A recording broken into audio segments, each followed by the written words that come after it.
Bienvenue dans Science et Mouvement, le podcast d'ED Academy. Aujourd'hui, on va répondre à une question que beaucoup de sportifs se posent. Dans le premier épisode, nous avons posé les bases biomécaniques et physiologiques de la pratique de courir ou de se déplacer avec son chien. Nous avons vu que celle-ci n'était pas neutre. Aujourd'hui, je voudrais aller plus loin. Je ne vais pas vous dire quoi faire, ni vous donner une checklist d'exercices. Je vais vous expliquer comment penser ce type d'entraînement et pourquoi il est un formidable laboratoire de l'adaptation humaine. Car l'entraînement avec traction met le corps face à quelque chose de fondamental, une contrainte externe, vivante et imprévisible. Et c'est précisément là que tout devient intéressant. La majorité des modèles d'entraînement reposent sur une idée implicite. L'athlète contrôle la charge. On choisit l'allure, on choisit la durée, on choisit l'intensité. Même en trail ou en sport d'endurance, la charge reste relativement prévisible. Avec la traction d'un chien, 6 chiens ou 8 chiens, comme sur la Grande Odyssée Royale Canin, ce modèle s'effondre. L'intensité varie d'une seconde à l'autre, dépend du comportement du ou des chiens, elle dépend du terrain et elle dépend de l'environnement. Le corps n'est plus dans l'exécution d'un plan, il est dans l'adaptation permanente. D'un point de vue biomécanique, la traction est une contrainte très particulière. Elle ne s'applique pas de manière symétrique, ni constante, ni toujours anticipable. Elle modifie donc la posture du tronc, la position du bassin, la transmission des forces vers le sol et la coordination globale du mouvement. Mais surtout, elle oblige le corps à se réorganiser en permanence au travers de ses stratégies motrices. On ne répète plus un geste, on ajuste le geste. Et cette différence est majeure pour comprendre l'adaptation.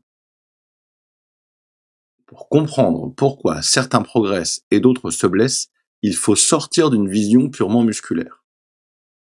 L'entraînement avec traction sollicite 3 systèmes en parallèle. Premièrement, le système mécanique, c'est le plus visible. Il regroupe les muscles, les tendons, les articulations, les chaînes de transmission de force. La traction augmente la charge mécanique sur la chaîne postérieure, le tronc, les hanches, parfois les genoux et le dos. Si ce système n'est pas préparé, la surcharge apparaît rapidement et une blessure s'ensuit. Deuxièmement, le système nerveux. C'est le grand oublié. Avec un chien, le système nerveux doit anticiper, corriger, réagir en permanence. Alors imaginez avec 8 chiens. Il y a plus d'attention, plus de coordination, plus de fatigue centrale. Beaucoup de pratiquants ne sont pas fatigués musculairement, mais ils sont fatigués nerveusement. Et on parlera même plus tard, justement, de l'intérêt de cette récupération au travers de cette fatigue nerveuse. Troisièmement, le système perceptif. C'est celui qui fait le lien entre l'effort, la douleur et la sécurité. La perception de l'effort change.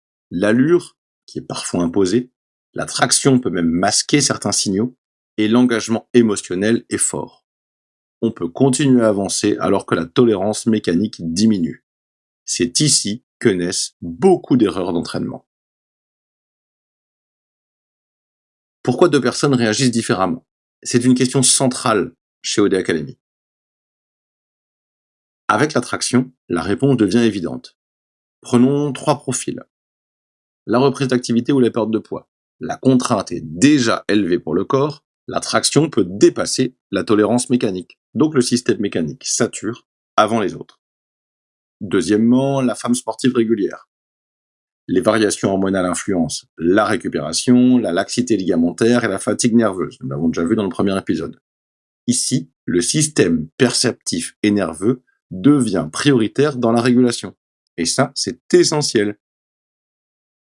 Pour l'athlète engagé, dans différentes disciplines que ce soit canicross, ski-jogging ou traîneau, le corps tolère la charge mécanique, mais la fatigue centrale devient le facteur limitant. Nous l'évoquions, un chien, c'est déjà épuisant, 8, c'est encore plus. Et n'oublions pas l'aspect environnemental avec le froid. Et parfois, le manque de visibilité dans le brouillard ou dans la neige qui demande encore plus d'adaptation. La performance se joue donc sur la récupération et la régulation, pas sur le faire plus. L'entraînement avec traction nous rappelle plusieurs principes fondamentaux. Le corps ne s'adapte pas à des chiffres, il s'adapte à des contraintes. L'adaptation est toujours contextuelle. La durabilité dépend de la capacité à réguler. Ce type de pratique oblige donc à observer, ajuster et comprendre exactement ce que devrait être tout entraînement intelligent. Courir ou se déplacer avec son chien n'est pas une méthode miracle. Ce n'est pas non plus une pratique anodine. C'est un révélateur de nos capacités d'adaptation, de nos limites et de notre manière de penser l'entraînement. Si vous comprenez ce type de contrainte qui est imposée au corps, vous comprendrez mieux tous les autres sports. Bienvenue dans Science et Mouvement, le podcast d'Oda Academy.